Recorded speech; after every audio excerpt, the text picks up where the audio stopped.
In line with the royal theme, Patrick intends to at least follow by the book how Prince William actually dressed on that day. When I was young,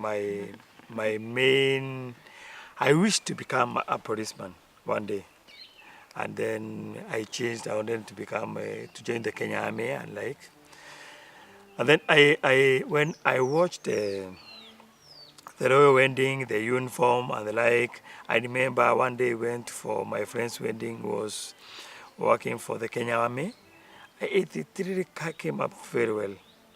So I said, even my wedding, I would want to wear the military uniform. He plans on having a marching police band and more than 200 security personnel present.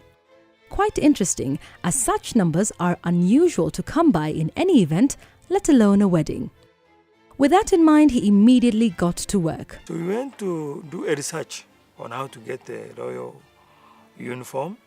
My best man will be an Englishman who was a former loyal guard, and when I talked with him later after the meeting with Samantha, he said, yes, we can get this. When my best man took me to the UK, he took me to the British military tailors, and we bought the uniform for me and my best man and the little boy. I used my best man because he used to work there before and he had a connection with them, and that's why you were able to get the little uniform that was worn by Prince William. This is the Lille ceremonial dress for the military, British military. So what did Prince William really wear on that day?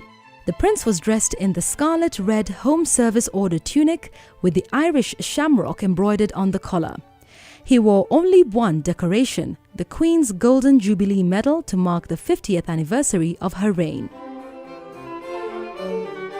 The tunic buttons came in groups of 4, the grouping reserved for the Irish Guards as the 4th Senior Regiment of the Foot Guards. He wore a crimson sash around his waist, the ceremonial belt worn by all Guards officers.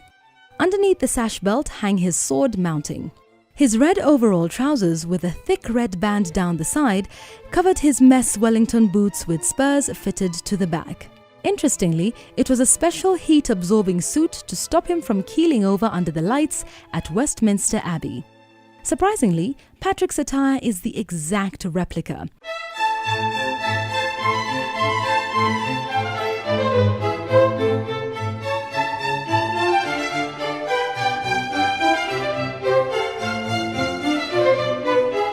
With the only exception being the royal crown on his hat, which is strictly reserved for the royal lineage.